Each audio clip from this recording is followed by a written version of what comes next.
Salut, je m'appelle Cassandra. Mon nom est aussi long que mes cheveux. Ma couleur de cheveux est assez inhabituelle, surtout quand j'utilise ma veilleuse. Regarde, ils deviennent bleus. Le truc avec mes cheveux, c'est qu'ils sont inhabituels depuis que je suis petite. Ils ont toujours été épais et longs. Quand j'avais 10 ans, mes parents les ont coupés courts. Mais tu sais quoi? Il a fallu moins d'1 mois pour qu'ils repoussent. Magique, disait tout le monde. Bordel, pensais-je.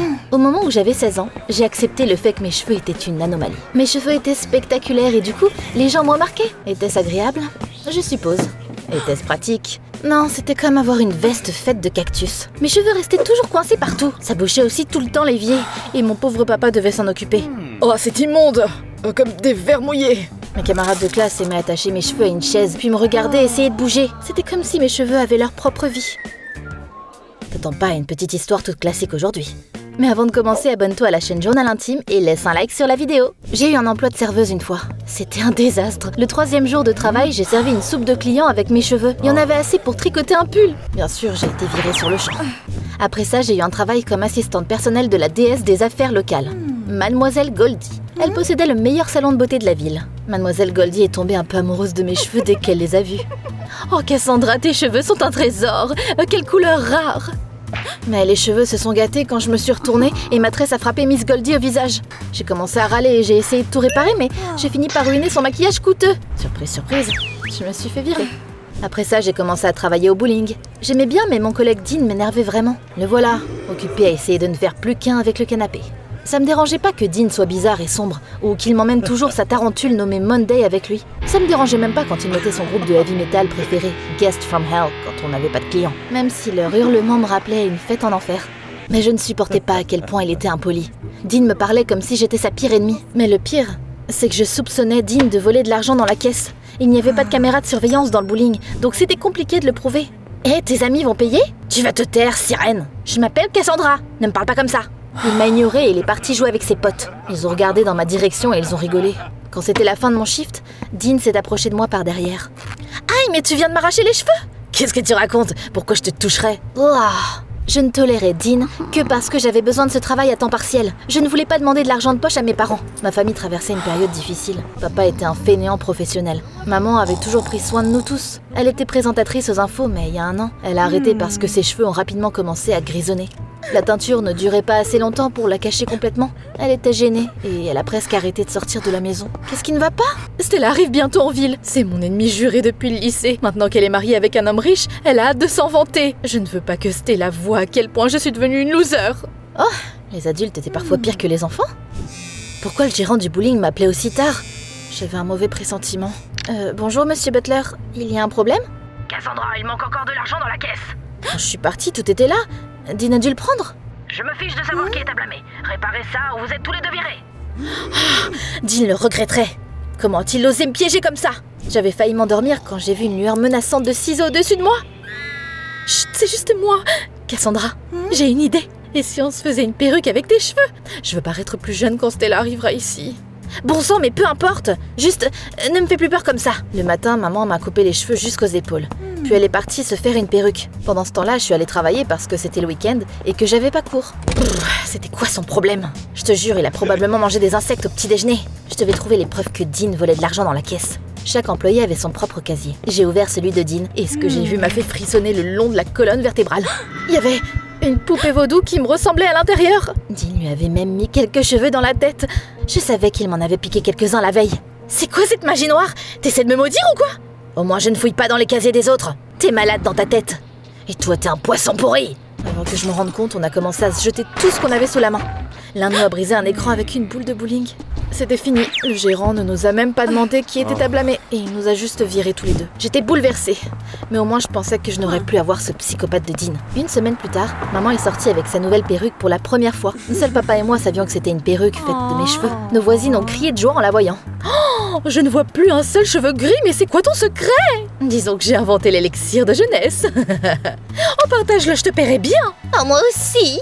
Oh, j'ai une idée d'entreprise. Je vais créer une ligne de cosmétiques capillaires. On va être riche. Tu veux me mentir à tes clients? Chérie, si mes cosmétiques aident les femmes à se sentir belles, alors il n'y a pas de mensonge. Parfois, les adultes ont encore plus besoin de contes de fées que les enfants. J'aimais pas ça. Mais maman avait déjà décidé qu'elle était un requin d'affaires. Il ne lui a pas fallu longtemps pour créer une marque de cosmétiques capillaires. À ma grande surprise, elle est devenue très populaire. Même Mademoiselle Goldie en achetait pour son salon. Papa était plus heureux que quiconque du fait que l'entreprise de maman prospérait. Maintenant, je n'aurai plus besoin de chercher un travail. Après un certain temps, l'amie de maman est venue nous voir. Elle semblait vraiment imbue d'elle-même. Ses vêtements avaient l'air élégants et chers. Stella, t'as l'air magnifique. T'as pris quelques kilos, n'est-ce pas? Oh, tu dois bien manger. Et tu vois que tu confonds toujours la grossièreté avec le sens de l'humour. Qui c'est à côté de toi? Louis, le fils de mon nouveau mari, de son premier mariage. Salut! Maman m'a demandé de faire visiter la ville à Louis. Papa est retourné sur la chaise longue et a fait semblant d'être un possum mort. Il voulait être aussi loin que possible quand maman et Stella ont commencé à se vanter de leur succès. Louis s'est avéré être un mec bien. Son père voulait qu'il soit ami avec Stella. C'est pour ça qu'ils sont venus ensemble dans notre ville. On s'amusait jusqu'à ce que je vois Dean. Visiblement, il travaillait comme concierge au centre commercial maintenant. Et des brutes de notre école se moquaient de lui et jetaient des ordures exprès. Je ne peux pas rester là comme ça. Détends-toi, Dean mérite d'être traité comme ça. Je lui ai parlé de la poupée vaudou effrayante de Dean, de l'argent qu'il a volé et de la bagarre qui nous a fait virer tous les deux du bowling. Regarde comme il est flippant. On dirait une mauvaise parodie du conte Dracula. Les apparences peuvent être trompeuses. C'était tellement ringard, mec. Quand on est rentré à la maison, mon père avait l'air terrifié. Qu'est-ce qui ne va pas? Les zombies arrivent? Pire, ta mère et Stella se disputent. Pourquoi tu ne les as pas arrêtés? J'ai peur de ces femmes. Louis et moi avons dû gérer la situation. Je vais dire à tout le monde que ton affaire est fausse.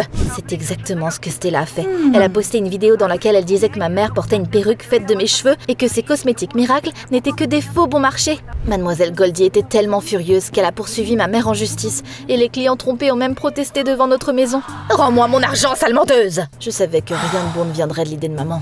Louis m'a appelé un jour plus tard et il m'a invité au centre commercial. Ce que ma belle-mère a fait était injuste. Je suis désolée qu'elle ait ruiné les affaires de ta mère. C'est de sa propre faute, elle n'aurait pas dû mentir sur l'élixir de jeunesse. Qu'est-ce que tu vas faire maintenant?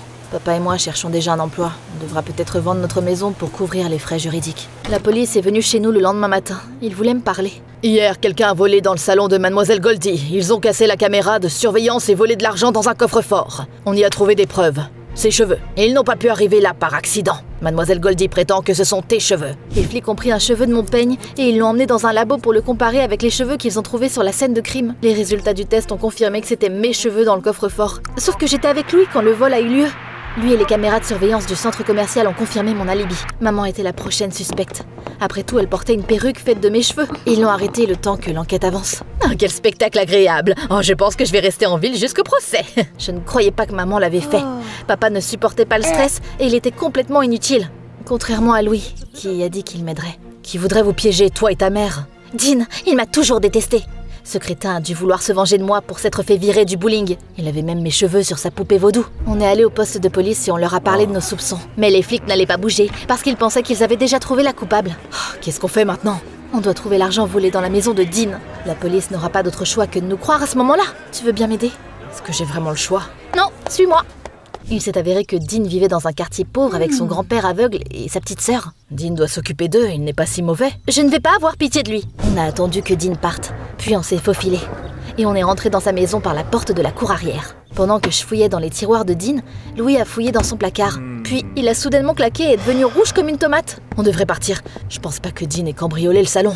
Il n'est pas coupable. Pourquoi t'en es si sûr? Y a quoi dans le placard? C'est un secret, je ne peux pas te le dire. Quoi? Montre-moi. Non. Qu'est-ce que toi et ton copain faites dans ma chambre?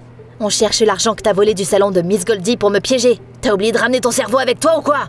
Éloigne-toi de mon placard. Non, j'ai besoin de savoir ce qu'il y a dedans. Qu'est-ce que c'est que ça? Attends, t'es amoureux de moi? À partir du moment où on s'est rencontrés. Mais je pensais que tu me détestais. J'ai été impoli pour cacher mes sentiments et ça, ce n'est pas de la magie noire. L'aiguille dans le cœur symbolise la flèche de Cupidon. J'étais tellement désespérée et j'espérais qu'après avoir fait un rituel, tu ferais le premier pas. Je suis vraiment con. Eh bien, c'est original, Dean. Si tu avais été gentil avec moi, tout aurait été différent. J'ai déjà compris que je suis pas ton genre, c'est bon. Je suis désolée pour ta mère. On doit la sortir de prison. Maman n'a rien fait. Laissez-moi vous aider. Inspecteur en herbe. On a essayé de comprendre qui aurait pu mettre les cheveux sur la scène de crime. Et puis je me suis souvenu que maman avait commandé sa perruque dans un magasin spécial. C'est là qu'on est allé. L'homme qui y travaillait était vieux et gris. Ça ne pouvait pas être le criminel que nous cherchions. À ma grande surprise, il m'a regardé avec étonnement. Il y a quelques années, tes parents m'ont vendu ces cheveux. C'est une couleur tellement unique. Je les reconnaîtrais n'importe où. Bon, quand j'avais 10 ans, mes parents m'ont coupé les cheveux. Il s'est passé quoi après? J'en ai fait une perruque. Un théâtre pour enfants l'a acheté pour le rôle de réponse. Notre enquête allait enfin arriver quelque part. On s'est dirigé vers ce théâtre et on a demandé au directeur qui avait accès à la perruque de Réponse. Seulement 2 personnes, le rôle principal féminin et la créatrice de costumes. D'abord, on a surveillé l'actrice. On avait l'impression d'être de vrais espions, mais elle s'est avérée être une diva arrogante ordinaire avec une tonne de fans. Je ne pense pas qu'elle aurait pu avoir un mobile. Pourquoi cambriolerait-elle le salon? Puis on a suivi la costumière. C'était une femme très étrange qui traitait les perruques comme ses enfants. Elle leur lisait même des contes de fées. Malgré ça, elle n'a rien fait d'autre qui puisse être qualifié de suspect. Bon bah, on est encore dans une impasse. Mais là, une femme est sortie par la porte arrière du théâtre avec la perruque Réponse. Elle a regardé autour d'elle, furtivement, puis elle s'est éloignée sur des jambes instables. Voilà notre principal suspect. On l'a suivie jusqu'au bowling. Une fois là-bas, elle est montée par la fenêtre comme une voleuse professionnelle et on a appelé la police. Les flics sont arrivés juste au moment où la canaille revenait en rampant avec l'argent volé. Quand sa perruque s'est détachée, tout le monde a vu que c'était en fait un homme. Plus tard, on a découvert qui était le frère du directeur du théâtre. Il empruntait des costumes et des perruques pour se déguiser et commettre des crimes. Son endroit préféré pour voler était le bowling. Pas de caméra, pas de système d'alarme, mais pas beaucoup d'argent non plus. C'est pourquoi un jour, cette Barbie bizarre a cambriolé le salon de Miss Goldie. Il n'avait pas du tout l'intention de me piéger ou de piéger maman.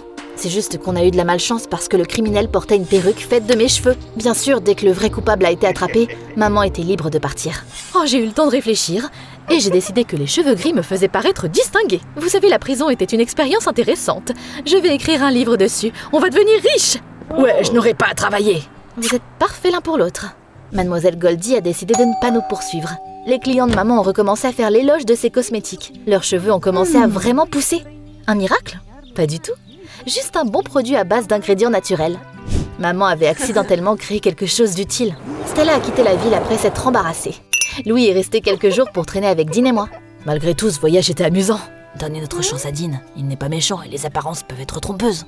Je commençais à voir ça. Dean avait une façon inhabituelle de voir le monde. J'ai décidé qu'on commencerait par l'amitié et qu'on verrait ce qui se passerait par la suite. Tes cheveux poussent si vite. Ouais, je ne serai jamais seule grâce à ça. J'ai toujours voulu essayer quelque chose. Waouh, tu peux être gentil? Il y a encore beaucoup de choses que tu ne sais pas sur moi. Laissons-leur un peu d'intimité. Toi aussi, tu penses que Cassandra et Dean feront un bon couple? Dis-moi tout dans les commentaires en dessous.